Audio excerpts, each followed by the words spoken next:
Agenda Económica es presentado por... Descubre All New Mazda CX-30. XTB Online Trading, la mejor tecnología para sus inversiones online. Te pillé. No sea usted la próxima víctima.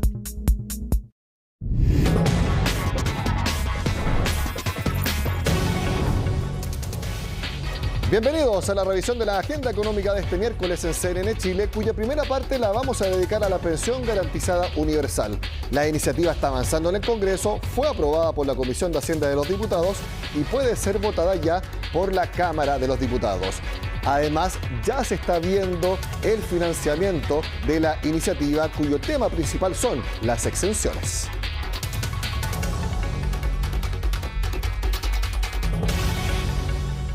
Y se aprueban todas las indicaciones presentadas. Sí, tú eres informado. Entonces, aprobado y... Solo tomó 2 jornadas de debate para que la Comisión de Hacienda diera el primer impulso a la pensión garantizada universal. De forma unánime, el proyecto se aprobó y quedó listo para ser votado en la sala de la Cámara, de acuerdo a la suma urgencia que le puso el gobierno. Es una muy buena noticia para nuestros adultos mayores.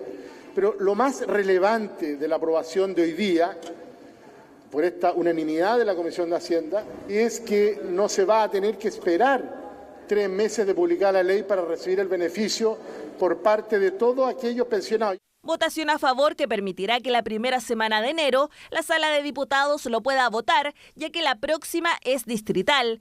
Un proyecto que, de seguir el curso esperado, permitirá que en marzo se pueda pagar la primera pensión garantizada universal. El proyecto ya quedó despachado, va a ir a la sala volviendo del año nuevo, el día lunes 3 y martes 4 deberá quedar esto despachado de la Cámara de Diputados para poder ir al Senado, y si en el Senado hay la misma buena disposición, podríamos tener esta ley aprobada. Entonces, si nosotros logramos despachar esta ley durante el mes de enero, podríamos eventualmente hacer pagos incluso desde febrero próximo. Sin embargo, aún existen cuestionamientos sobre el financiamiento del proyecto, que tendrá un costo de 0,95 puntos del PIB, y precisamente por esta razón el gobierno ingresó al Congreso el proyecto que busca eliminar o reducir exenciones tributarias para poder recaudar nuevos fondos, y le agregó suma urgencia, cuestión que fue revisada por la Comisión de Hacienda. Hay una preocupación respecto a la forma de financiar este proyecto, porque debemos ser responsables al momento de comprometernos de que va a existir el pago de esta pensión y que va a ser sostenible en el tiempo. Por otro lado, quienes serán los beneficiarios de la eventual PGU se mostraron divididos ante este avance del proyecto. Un buen proyecto, creo que hay que apoyarlo de todas maneras. Todo lo que se refiere a cambio en pensiones, en el sentido positivo, creo que es bueno. Cualquier ayuda que llegue para lo que somos la tercera edad es bienvenida. Bien poca esperanza. ¿Usted cree que el proyecto esté insuficiente? Obviamente que es insuficiente. No como debiera. No hay el deseo profundo de hacerlo. Pensión garantizada universal que será de 185.000 pesos, pero atención, porque esta vendrá a reemplazar la pensión solidaria para quienes la reciban actualmente, por lo que, en definitiva, garantizará que todos los mayores de 65 años, sean pensionados o no, reciban un monto por sobre la línea de la pobreza. Ahora vamos a revisar en detalle cómo se financia esta pensión garantizada universal, especialmente las exenciones que se reducen o se eliminan. Partimos hablando de las ganancias de capital bursátil. Se va a aplicar un impuesto de 10%, antes era 5%, ahora es 10% al mayor valor obtenido en las ventas. Se va a empezar a aplicar 6 meses después de que se apruebe esta ley. No se aplica a los inversionistas institucionales como las AFP o las compañías de seguro, porque ambas, cuando entregan las pensiones, es ahí cuando pagan impuestos. Entonces, si se aplicaran impuestos ahora, estaría habiendo una doble tributación. Entonces, por eso no se aplica a estos inversionistas. De todas las exenciones, solamente se detalla cuánto recaudaría la de ganancias de capital bursátil, y se estima que más o menos en 2022 sería 0,02% del PIB, unos 50 millones de dólares. Pasamos ahora a revisar lo que se denomina como el fin del crédito IVA a las constructoras. Se elimina para la venta de viviendas siempre que sean unidades de hasta 2.000 UF y se va a aplicar para los contratos y ventas desde el 1 de enero de 2025. El siguiente que vamos a analizar tiene que ver con los servicios que hasta ahora estaban exentos de IVA. Bueno, ya no, pero no para todos. Miren, fíjense. Se va a aplicar a todos los servicios desde el 1 de enero de 2023. No se aplica a personas naturales que hagan un servicio extra esporádico y tampoco se aplica a servicios de salud. Bueno, es muy importante entender cómo funcionan estas exenciones, cómo se van a cambiar y queremos seguir profundizando ahora en la conversación con Darío Romero, que es socio de Transacciones Internacionales y de Impuestos en EY. Lo vemos en pantalla. Darío, gracias por estar en Agenda Económica. Hola Nicolás, gracias por la invitación. Darío, ustedes hicieron un resumen muy didáctico de cuáles van a ser los cambios para financiar la pensión garantizada universal. En resumen, ¿qué les parece la forma de financiamiento que eligió el gobierno, especialmente con estos cambios a las exenciones? Bueno, hay que recordar que este proyecto de ley difiere en muy poco del que ya se había presentado para la ley corta, ¿no es cierto? La única diferencia sustancial que existe respecto de ese proyecto es que se incrementa esta tasa de impuesto a la ganancia de capital por transacciones bursátiles de 5 a 10%. Entonces, o sea, de un punto de vista de política pública y financiamiento de los gastos permanentes del Estado, parece razonable que se busque eliminar exenciones. ¿Cuáles exenciones son las más adecuadas? Y si es que estas exenciones cumplen o no el efecto que se buscaba, porque recordemos que estas exenciones tienen fines que buscan estimular ciertas actividades, como por ejemplo estimular el mercado bursátil, etcétera. Ya es una pregunta que se tiene que responder más a nivel de política económica y política tributaria, digamos. Darío, no ¿y quiénes se van a ver afectos, por ejemplo, a las ganancias de capital bursátil? Este 10%, ¿son inversionistas individuales que por su cuenta y de forma directa compran y venden acciones, fondos mutuos que hagan lo mismo? Cuéntanos un poco de eso. En principio van a tener que pagar este impuesto único todas las personas, con excepción de los inversionistas institucionales. Los inversionistas institucionales son de modo bien general bancos, compañías de seguros, fondos de pensiones, ese tipo de instituciones. La CMF también dicta criterios para determinar quiénes son inversionistas institucionales, pero hagamos la idea de que son instrumentos de inversión colectivos o grandes inversionistas. Todo el resto del universo de los inversionistas van a estar afectos a este impuesto, personas naturales, empresas, el que sea. Es decir, por ejemplo, si yo compro y vendo acciones, le digo a mi corredor, compre este papel, véndalo, y hago eso durante todo el año. Al final, si durante ese año yo tengo ganancias, me van a cobrar el 10% en la operación renta siguiente. Así es. Así es, efectivamente. Esto opera para todo tipo de contribuyentes, con excepción de los institucionales que se ven exentos. Y cuando se detalla que es con presencia bursátil, aquí lo que se quiere decir es que las acciones de sociedades cerradas no se ven afectadas si hay venta. Es un poco más específico que eso. Yeah. Son acciones listadas en bolsa, pero la expresión presencia bursátil alude solo a ciertas acciones listadas en bolsa. Las acciones que tienen presencia bursátil son aquellas que superan un índice diario de transacciones. Si dentro de los últimos 180 días hábiles tienen un promedio de transacciones superior a un monto que está fijado, se considera que tienen promedio bursátil, presencia bursátil. Es decir, son acciones que se transan mucho. Hay muchas acciones que están en la bolsa y que son de sociedades anónimas abiertas, pero no tienen presencia bursátil, justamente porque no cumplen con estos requisitos de transacción. Tiene que ver entonces con el movimiento, no que estén o no en bolsa. A eso se refiere con la presencia. Sí, efectivamente. Y hay otro, como recordarás, con la última modificación también se restringió un poco la presencia bursátil respecto de ciertas acciones que no se transan frecuentemente, pero tienen contratos de market maker, se llama, con instituciones financieras, que se comprometen a generar un cierto movimiento. Hablemos ahora de otra exención que se elimina, que es la del crédito IVA a las constructoras hasta viviendas de 2.000 UF. ¿Cómo opera actualmente ese crédito, Darío?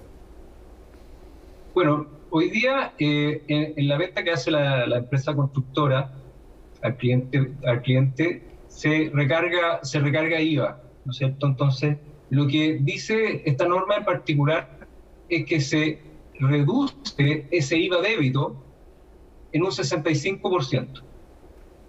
Entonces, esa transacción, en vez de estar sujeto al 19%, está sujeto efectivamente a un 6,65%. Ahora, entonces, lo que veremos con este proyecto de ley es que todas las unidades van a estar afectadas al 19%. Sí, van a haber 2 años de baja progresiva, que van a ser 2023 y 2024, pero al 2025 se espera que esta eliminación esté en régimen, de modo tal que se va a recaudar el monto completo, y es de notar que esta es la medida que, de acuerdo con Hacienda, es la que más recauda dentro de todo el paquete. Son como 467.000 millones de pesos en régimen. ¿Tú crees que desde el punto de vista de eficiencia tributaria o de justificación tributaria es algo que podría estar justificado? Yo he escuchado análisis de que esto se hizo precisamente para fomentar la construcción de viviendas, para que las personas efectivamente pudieran comprar su primera casa o en este caso su primer departamento. Eso parece ya estar bastante masificado. Entonces, desde un punto de justicia tributaria, uno debiera pensar que es algo que al menos no está mal. O sea, respecto del análisis, el análisis de la justificación de la política de fondo, o sea, es como tú dices, esta es una política que se ha ido reduciendo mucho gradualmente. Originalmente se limitó a 4.500 a viviendas hasta 4.500 UF para el terremoto. Después, con la reforma tributaria del 2014, se limitó a las 2.000 UF que hoy día conocemos. Una reforma que ha ido constantemente a la baja. Pareciera ser que el juicio de la autoridad, como tú dices, que esta medida ya no tiene la justificación que antes tenía, que el estímulo, digamos, de la compra de vivienda y la construcción. Hablemos ahora, Darío, del IVA a los servicios. Van a seguir sin estar afectados los servicios de salud y también las personas naturales. Cualquiera que, por ejemplo, pueda boletear no va a estar afectado entonces a este 19%, pero todo el resto sí. ¿Tienes algunos ejemplos de qué servicios que actualmente no lo están, ahora sí, para que las personas se puedan hacer alguna idea? Bueno, hay para empezar, va a depender mucho hay dos variantes, digamos. Una es el tipo de organización que presta el servicio y otra es la persona que presta el servicio. Como dijiste tú muy bien, las personas naturales no van a estar afectadas a este servicio. Por ejemplo, si un abogado te presta un servicio como persona natural, eso no va a estar afecto a ella. Sin embargo, si una compañía te presta un servicio profesional y no es una sociedad de profesionales que tienen un tratamiento especial, entonces ese servicio va a estar afecto a IVA, porque la exención en este caso va a la persona y no al servicio. Entonces, por ejemplo, un servicio prestado por una persona natural va a estar exento de IVA por el hecho de boletear, y un servicio prestado por una compañía va a estar afecto. Entonces, respecto de eso, prácticamente todos los servicios prestados por personas jurídicas van a estar afectos, salvo aquellos que están expresamente exentos, como tú bien mencionas, los de salud, y también están los de educación. Entonces, en este caso, por ejemplo, servicios de ingeniería, que hoy día no estaban afectos, servicios profesionales de modo bastante general. Ese tipo de servicios hoy día van a pasar a estar afectos a ellos. Darío, mi última pregunta, y que tiene que ver un poco con la aplicación de este último punto. Se estila muchas veces, cuando una persona requiere un trabajo, un proyecto de cualquier tipo, que quien le ofrece el servicio le dice, te lo puedo hacer con IVA, o te lo puedo hacer sin IVA, para que sea más barato. ¿Puede ser entonces que la fiscalización ahora sea más exigente en este caso? Que las personas que, obviamente para ganar el contrato, por así decirlo, digan no te cobro el IVA, ahora sí van a tener que cobrar el IVA, aunque sea más caro, porque pueda haber más fiscalización. Ahora, quien incurre en el hecho agravado siempre debe aplicar el impuesto que corresponde, ¿no es cierto? Ahora, efectivamente, como tú bien dices, o sea, la creación de impuestos crea evidentemente incentivos económicos que hacen que los contribuyentes ajusten su conducta. Entonces, puede muy bien ser que un contribuyente que hoy día prestaba servicios a través de una sociedad decida que es mejor idea probablemente prestarlos a nombre propio de título personal. Entonces, es muy posible y de hecho es interesante porque las proyecciones de Hacienda en este sentido contemplan una recaudación importante del IVA en los primeros años y después la recaudación baja. Entonces, el supuesto, me imagino, es que los agentes económicos van a ir ajustando sus actitudes a esta nueva realidad, digamos. Bueno, vamos a ir viendo cómo sale la ley y también cómo se va aplicando y lo que tú muy bien dices, los efectos que en verdad tienen. Darío Romero, de Iguay, muchas gracias por estar en Agenda Económica. Un gusto, que les vaya muy bien. Hacemos una pausa y al regreso en Agenda Económica les contamos de cómo van las definiciones de los nombres para Hacienda y otros ministerios en el gobierno del presidente electo Gabriel Boric. Lo vemos al regreso.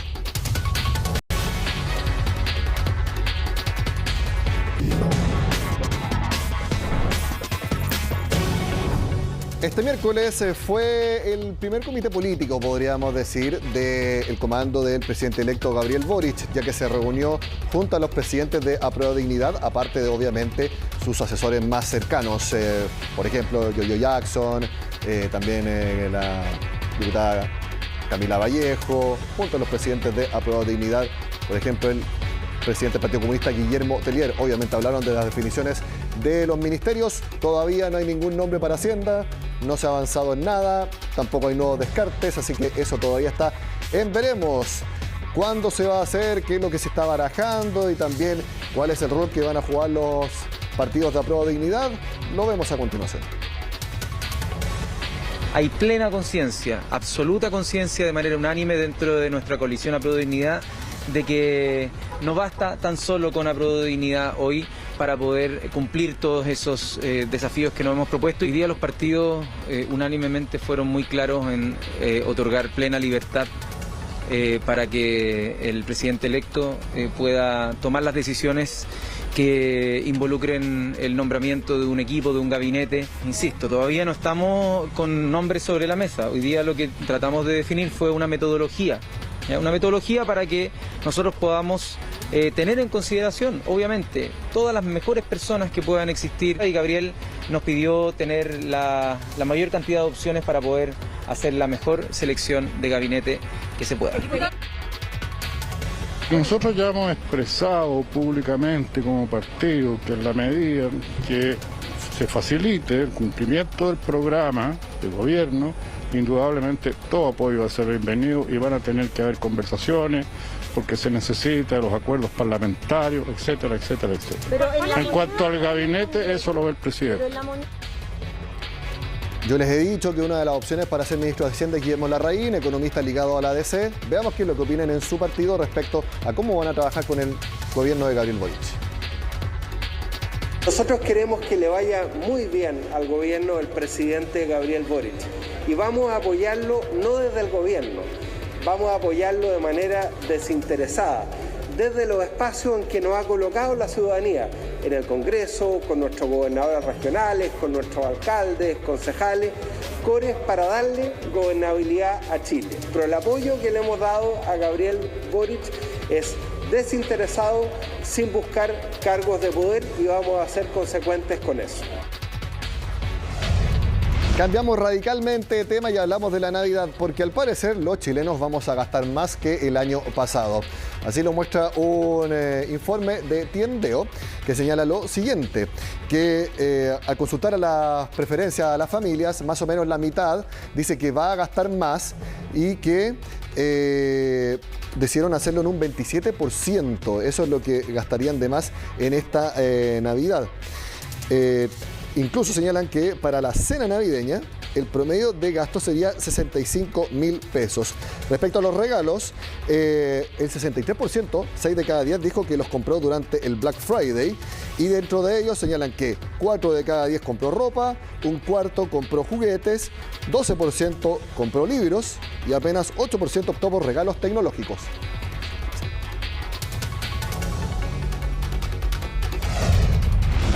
Yo me equivoqué, me salté el IPSA y el dólar. ¿Cómo cerraron este miércoles? A la baja ambos. El dólar bajó a 864 pesos, una caída de casi 10 respecto al cierre del miércoles. Y el IPSA también cayó 0,48%, estaba cayendo apenas 0,12 al mediodía y luego acentuó un poco su caída. Una jornada más o menos tranquila, como les digo, a la espera de las definiciones del gobierno de Gabriel Boric. Sigamos hablando de números porque finalmente se definió cuál fue el crecimiento de Estados Unidos en el tercer trimestre, 2,3%. La cifra es mejor a la esperada por el mercado y un alza respecto a los informes previos que habían sido de 2,1%. Según la Oficina de Análisis Económico, este aumento se debe al alza en inventarios, más comercio mayorista y también minorista. También la inflación, que ha estado en fuerte alza en Estados Unidos, ha hecho que la gente tenga que gastar más. Y por eso también ha aumentado el crecimiento. Aunque eso sí, el crecimiento del tercer trimestre es bastante más bajo que lo que vimos anteriormente, cuando la economía norteamericana crecía al 6%.